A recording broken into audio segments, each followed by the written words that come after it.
Hey guys, I'm Ivory and today I'm going to be doing a 2-day wear test on the Essence Pretty Natural Hydrating Foundation. As you can see right here, it says tester. Now I don't get PR from them, but my friend Shui Ninzi does. They gave her the entire shade range and she messaged me and was like, the darker shades won't work on me. Do you want them? And I was like, yes, I do. So she was so sweet. She gave me 4 shades so we can find out which shade I am together. She was so sweet. She sent me a bunch of stuff that was too dark for her, but one of the things that she also sent me was the Essence Tinted Primer, and I will be reviewing this next, so just be on the lookout for that video. This video is actually in collaboration with Shui Ninzi. On her channel, she will also be doing a wear test on this exact foundation. She is quite a bit lighter than me, and just like me, we are both acne skinned angels, but she does have a different skin type. You know what? I'm just gonna let her talk, so roll the clip. Hello, my name is Shui Ninzi. Thank you so much for watching Ivory's video today, and if you guys want to see my thoughts on the Essence foundation, definitely check out my YouTube channel at Shui Ninzi Rose.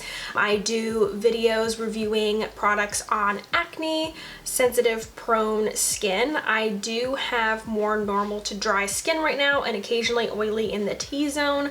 I am on a journey to clear my acne, so if you guys want to see videos like that, similar to Ivory's, definitely check out my channel. Thank you so much to Ivory for collaborating with me on this video. I'm so excited for you guys to see her thoughts and my thoughts on the brand new Essence Pretty Natural foundation. Take it away. I will link her channel as well as her social media in my description box below. So be sure to follow her, subscribe to her, comment on her video, send her love, tell her I sent you, and let's get started. I also forgot to mention that for anyone that is new, I have combo leaning towards oily skin, and as you can see, I have acne prone skin, so a lot of my wear tests are catered towards people with similar skin types. So if you find that this review is helpful, I will link up in the cards a playlist of all the other foundations I've done a review on. Okay, now we can start. So I'm only gonna prime half my face because I wanna see if primer actually makes a difference in this case. I'm going in with the Dermablend Poresaver Matte Makeup Primer, and I always start my primers in the center of my face because that's where I get the oiliest, and then with the remaining product, I just spread it outwards. And then I'm gonna go in with a second primer actually. I'm going in with the e.l.f. Poreless Putty Primer, and again, it's gonna go in the center of my face just because I feel like I have a lot of texture happening there, and I really like how this just smooths everything out. This doesn't really necessarily have to do with anything lasting longer, it just makes it look better. All right, primer's on. I wanted to swatch the shades that I got just in case you guys use me as a reference, so hopefully this will be helpful. I'm not gonna do this for every single video. It just so happens that in this video I have a bunch of testers, but in most cases I buy my own foundations. I'm not gonna be buying 4 foundations just to see which one's the right shade for me. So the first shade I'm gonna swatch is 190 Neutral Sandstone. That's actually a pretty good shade match. Let me swatch that on my neck a little bit. Yeah, holy moly. That's a pretty good match right away. I wouldn't consider myself a neutral undertone. I usually pick golden just because I feel like that undertone looks good on me, but I also really like olive undertones on me if they do it right. Moving up to 200, which is Warm Sun. Okay, that one's definitely a summer shade, a little too dark for me, especially when I swatch it on my neck. I'm still gonna swatch them just so that it's helpful for you. And I'm next going in with 210 Warm Amber, and then the last one is 220 Neutral Almond. What the heck? Why is this so much lighter? Okay, I don't know why this one is so much lighter. It's the highest number. I went from 190 to 220, and yet this is the lightest shade. So I thought that was gonna be the darkest, but Neutral Almond is actually quite light. I'm probably gonna use primarily the first one, which is 190 Neutral Sandstone, and I'm gonna mix a little bit of Warm Sun, just a little bit. But if I had to only pick one bottle, I think 190 is it, and maybe in the summer, I would be 200. Okay, I'm gonna wipe this off. And then half my face, I'm gonna be using a brush, and then the other half of my face, I'm gonna be using a microfiber sponge. This one is from Juno & Co. Just to show how the foundation will apply with 2 very common applicators. If you're new here, you're gonna find out very soon that the microfiber sponge is my favorite way to apply foundation, but I still like to show with a brush because a lot of people use brushes. The one I'm using is from Morphe. It is the M439. The foundation is infused with hyaluronic acid and aloe vera, which provides a natural, medium coverage finish and weightless feel for up to 24 hours. It is vegan, paraben-free, alcohol-free, oil-free, gluten-free. It contains 0.15 ounces and retails for $6.99. All right, so this is one layer, and actually the coverage looks pretty much the same. This side, the sponge side, did have more acne than this side, so I feel like there was more to cover. In general, oh my God, I'm so itchy. Why is it that every single time I apply foundation, right here, I'm itchy? My skin is trying to sabotage me from the start. I just know that because this is a squeezy tube, because I have the tester. I don't know exactly how much I used, but I didn't feel like I used that much. Probably the equivalent of 1 pump. Whenever I use a product that does have a pump, I never exceed 4 pumps, but typically I use closer to 2 or 3 pumps total for my foundation. I'm gonna go ahead and add a second coat to see how this layers up.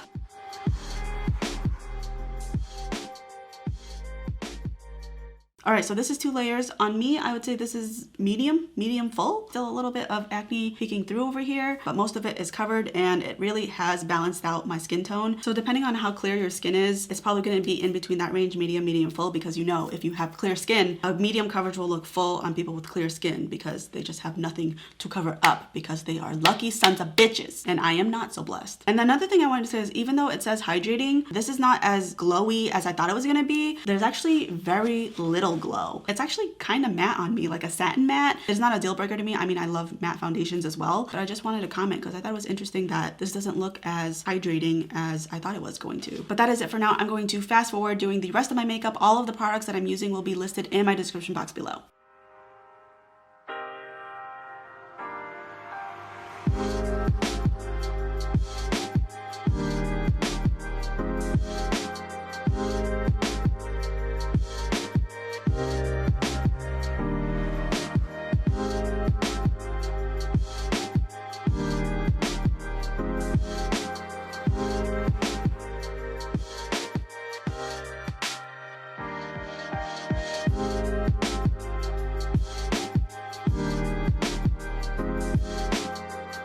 All right, so I did the rest of my makeup. On first impressions, everything looks really good. Like sometimes I get this forehead wrinkle crease at the very beginning and it's smooth. Everything looks really good, but you know, first impressions mean nothing. So I'm gonna be wearing this for 10 hours today. I'll check in around the halfway point to show you how it's wearing. All right, so it's been 4.5 hours, so almost the halfway point. I am really happy with the way this foundation is looking. I haven't been excited about a foundation in a long time. I feel like lately all the foundations that I've been trying, I either straight up just don't like them or I like them. They're okay, but they're not my new favorite thing. But this one I'm genuinely excited about. As far as primer versus no primer, I don't think it made a difference oil wise, but it is only 4.5 hours, so only time will tell if that will change. But right now I see no difference between the two. The first things that I always notice in a foundation is when it starts settling in my fine lines. I usually have a forehead wrinkle crease happening and that's not really happening. It's super faint. I actually really can't see it, and I usually get a crease right here in my smile line and that's not really happening here either, which is super surprising to me. So it's not settling yet. It has broken up a little bit around my acne. I broke out a ton the last couple of days, so it's quite bumpy right here. So the foundation doesn't look perfect, but it looks pretty good. It's just cracking ever so slightly. The T-zone's looking pretty good. Overall, I'm really happy with the way that this is wearing. The one thing I wanted to comment on is I feel like the foundation oxidized because before, when my makeup was all done, it looked like a really good match, but as time is going on and my oils are mixing in, it looks quite a bit darker than my neck. So I think tomorrow I'm just gonna use the lighter shade. I'm not gonna mix the two shades. So that's just a good thing to know, and I'm sure you might see it now that I'm in natural lighting. But this is how the foundation is looking and wearing in natural light around the halfway point. I will see you in a couple more hours to give you my final thoughts on day one. Okay, so I've actually been wearing the foundation closer to 11 hours. As far as the overall oiliness, I feel like I'm not that shiny. Like if I didn't have blotting sheets, I would be perfectly fine continuing to wear this as is. And as far as primer versus no primer, I don't think it made a difference. If there is a difference, I can't see it. But I do want to zoom you in, so get closer, oh, get closer. Can you tell I recently watched Rush Hour 2? Get closer, oh, get closer. So as you can see on my cheeks, everything looks great. That's pretty typical for me though. Foundation usually doesn't get too disturbed on my cheek areas, which is why I usually focus on the center of my face because that's when I can tell if a foundation is really working for me. You can see on my nose, no patchy issues. It's not splotching. There's no separation whatsoever. Nothing's cracking, which is very surprising to me. And even 11 hours later, I still haven't gotten any settling in my forehead wrinkle or in my smile line. Like, it's just smooth. How is that possible? This foundation is so cheap. My T-zone looks a little bit worn. I'm being nitpicky at this point, but it's really not that bad at all. I'm just finding certain things that are less than perfect because overall the foundation looks great. I will say on my acne though is where it looks the worst. It is cracking. I haven't lost coverage per se, but around this area where I have a cluster of blemishes, it's a little bunchy and crunchy looking. Honestly, I don't think there's any foundation, whether it's high-end or drugstore, that's really gonna make this situation any better. I think this is about as good as it's gonna wear on this type of acne. But even then, it's really not that bad, especially after 11 hours, I'd say. I'm gonna go ahead and blot half my face just so that you can see a side-by-side comparison. I got these on Amazon, but unfortunately, I don't think they sell them anymore. So I will link blotting sheets that I actually prefer in my description box below. All right, so I blotted half my face. There's something about blotting that just makes your makeup feel 50 pounds lighter. I can see on my nose that I did lose a little bit of coverage. It sheared it out a little bit, but there's no like missing foundation patches. I almost prefer this over that as the alternative because because whenever I get missing patches of foundation, it's super obvious that I blotted. I'd rather I just lose coverage, but it's consistent everywhere, which is what happened here. So it is a little bit sheared out, but it's even at least. I lost way more coverage over here though, kind of looking flaky, but everywhere else, blotting looks good. It's just this area over my stubborn acne. So maybe I just blotted too late. Maybe I shouldn't have waited 11 hours. Maybe next time, tomorrow, I'll blot at the halfway point instead to see if that makes things better. Figuring things out like this is why I like to do multiple day wear tests. But what I've learned from day one is whether I use a sponge or a brush, I feel like the coverage is pretty much the same. As far as primer versus no primer, it made little to no difference. And overall, my review for the foundation, I love it for oily skin. I like it for acne. It's this area I'm harping on. It's like, it's above average, but this area brings the average down compared to the rest of the face. So I'll probably try a different technique tomorrow to see if I can make this last better or wear better. But that is it for day one. I will see you tomorrow. All right, it is day two and I've done all my skin prep. Since primer didn't seem to make a huge difference yesterday, I think I'm just gonna skip on it. I'm gonna move along to powder. Now, this is an old trick that is great for oily people. If your makeup is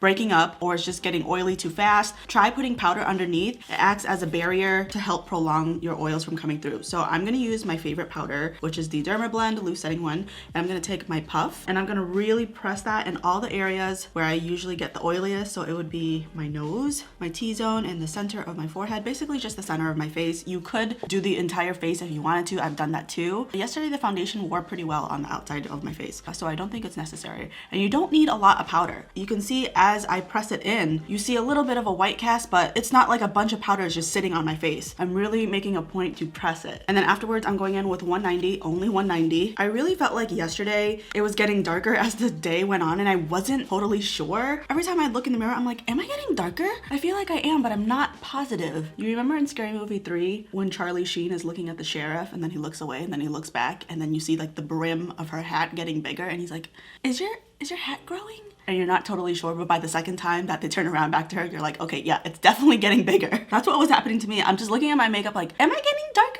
Now that I'm wearing this shade alone, I realize that I shouldn't have mixed it with 200. Like, this is already dark enough for me. But at least now I know a lesson has been learned here. All right, this is one-ish coats. I did go over some areas that I felt needed a little bit more coverage, but I'm actually pretty happy with the coverage, so I'm gonna leave it. I'm gonna do the rest of my makeup off camera since I'm going to use the same products as I did yesterday, so nothing is new. But the next time I check in, it'll be around the halfway point again, so I will see you then.